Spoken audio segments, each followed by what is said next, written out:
Hey, what's going on? It's your boy Dalton from the Petrol List, and we had a lovely Spanish Grand Prix this Sunday. I mean, my gosh, there were lead changes and tire changes, and once again, you didn't quite know exactly who was going to win. Makes my job harder because I actually have to, watch intently, take notes.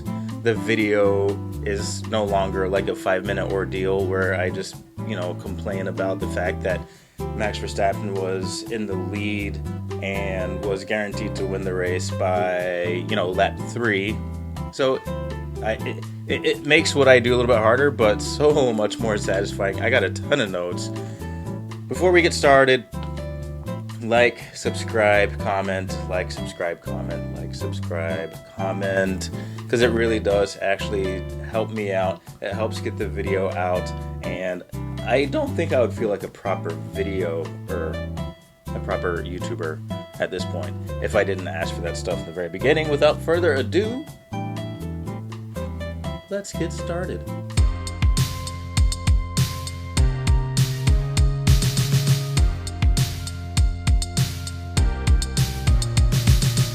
Alright, so lap 1, Norris and Verstappen, they're battling it out, but guess what that does? It scrubs speed, and it allows George Russell to pass the both of them. I mean, my gosh, that was a really good pass. He kind of waited back in the cut, saw that those two were scrapping, saw his opportunity, passed round the outside, and the new order was Russell, Verstappen, Norris, and Hamilton. Also of note, the top 19 cars were all on the soft compound, so that meant that tire management and pit stops were going to be key for the race.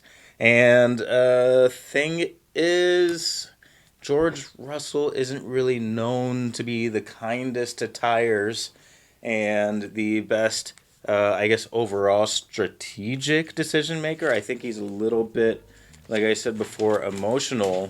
That kind of shows up. So DRS is enabled in lap 2. Verstappen starts to close the gap. Verstappen passes Russell by lap 3. And George Russell once again does one of his kind of strange moves in the car. I know he was trying to be defensive. When you look at it, I'm not exactly sure how he was trying to defend. It just looked like kind of a strange move. And, like I said, Verstappen passes him anyway. So this is a reoccurring issue for George Russell. My assessment is that I honestly think that George Russell would make a great number 2 driver on any of the lead teams. And I think Mercedes knows this, and I think that's why they've got some indecision regarding who they are going to use to replace Hamilton when he goes over to Ferrari. And I think it's also why they are, chomping at the bit to get Kimi Antonelli, because I think they are hoping that, maybe Kimi Antonelli is going to be what they thought George Russell was going to be, which is a really freaking phenomenal lead driver. Russell is fast. He's fast. I've never said otherwise. He just seems to make strange decisions. We'll talk about that just a tiny bit more later on. George Russell kind of gets put in there with Bottas, Perez, and at the moment Piastri. Piastri's got a lot of talent, a lot of kinetic energy, and he could move up in my eyes. Again, this is my own scientific assessment, but Piastri's still got room to grow into that role. Russell has been around for a while. So by lap 12, George Russell is losing time against the leader. Meanwhile, Norris is gaining on Russell, and Hamilton is gaining speed. And Norris actually complained, I think, right around lap 12 or 13, about being stuck behind George Russell. Russell finally pits at 15, and it was a bit of a strange 5.3 second pit stop. It's the kind of thing that they've been doing to Lewis Hamilton for like the last 2.5, 3 seasons. Weird 5.3. I think it was I almost said the passenger. The passenger rear side. The right rear side, there was like one extra tap by the tire gun man that caused a delay. I don't know what that was about, but I don't know what do you think? Did that have anything to do with that anonymous email that came through? Basically saying that Mercedes was sabotaging Lewis Hamilton, affecting, trying to negatively impact his mental health, putting him on cold tires at weird times, during the race, and was basically saying like, this is really dangerous and Mercedes needs to like change it up. The only thing that Mercedes said was that email did not come from a team member. They did not, to the best of my knowledge, they didn't deny it, and they didn't say that would never happen. That's crazy talk. We have proof that this never happened. That if somebody had accused me of that and I had the proof that my team was completely innocent, I would show that. I wouldn't just say, well, that email wasn't from one of us. Kind of a moot point. I mean, there's a lot of people that know a lot of stuff about the inner workings of Formula One, and there are a lot of people that have, some insight, and also people talk. So was that 5.3 seconds something that was a reflection of the email? Like all of a sudden Mercedes was like, hey, we got to act right? I don't know. I do know that they pitted Lewis Hamilton next, and he got a 2.3 second pit stop. Interesting. I can't really read more into that, but yeah. Verstappen, right around that same time frame, I think it was lap 18, he got a 1.9 second pit stop. That proves that Red Bull, while they are more vulnerable to the other top cars on the grid because of the other top car upgrades, they're catching up. Red Bull is still on top of the game, save perhaps for Perez. I still don't know what's going on with Perez right now. Inconsistent, and that has been, the worst thing about Perez's career at Red Bull is the inconsistency so far. Let's get to lap 19. Brilliant in my notes. I have brilliant in all caps. Brilliant move by Lewis Hamilton. Classic setup. So they're going down the straight. Sainz goes defensive. Hamilton does like a little wiggle fake. I almost call it a head fake. Just a little shuck and jive. Little head fake. It looks like he was gonna do like a DRS style overtake. It wasn't the case. So head fake, and then he goes extremely deep to the inside. So head fake, and then Carlos Sainz goes defensive, kind of like moves over in the racing line a little bit, but he doesn't see Hamilton going all the way deep on the inside. So Hamilton goes all the way deep on the inside with an extreme late brake. He's able to put the car on the inside enough of Sainz's car that Sainz is now forced to give Hamilton space. And then Hamilton just kind of squeezes him out to the outside. Now, was that a little bit of dirty racing? I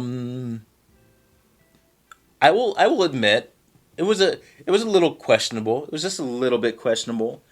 But I do think that the stewards made the right decision because Sainz also was kind of moving in the braking zone. So if they decided to penalize Lewis Hamilton for nudging, and he didn't do that thing where he just like completely pushed Sainz off the track. He really made Sainz think about staying there. But if they would have penalized Hamilton for that, then they would have had to penalize Sainz for moving around in the braking zone. I think they made the right call for the sport, the right call for the entertainment value, and just let the two of them race. I don't think that either one of them did something so egregious that they were going to have to start doing a penalty. I don't think that the fans would have liked that. And it was a little bit more reminiscent of Formula One of old. You know, when both drivers get a little scrappy, the stewards are like, hey, that's racing. You know, play ball, let's go. Yeah. Lap 21, a very healthy top 10 shuffle. Again, great for racing, great for the fans. And the lineup was Norris, Leclerc, Piastri, Verstappen, Russell, Hamilton, and Sainz. You got a bunch of different teams there. You got a bunch of different drivers. You've got different speeds of cars. So that almost guaranteed. So that almost guaranteed that there were going to be some overtakes before the end of the race. So, bam, you got something to look forward to. Look at this order. That order's not going to stay the same. It's going to change. So, at this point, I'm really glued to the screen. Ferrari struggled. Barcelona tests all the aspects of a car's race pace, and I'm not sure what it was. Maybe it was top speed. Maybe it was grip over high-speed turns. But Ferrari, for some reason, just couldn't hook it up enough to be, battling for the, extreme top spots. Perez was a bit of a non-factor in the top. I think it was like P13 by lap 35, so you could tell he was just kind of not really in the race. Now, there's a great battle for second between Norris and Russell. Ultimately, Norris came out on top. And, the commenters even said something about it. And I was thinking that George Russell used a lot of tire during that battle. There was a lot of going back and forth. But I think that ultimately Norris had the pace.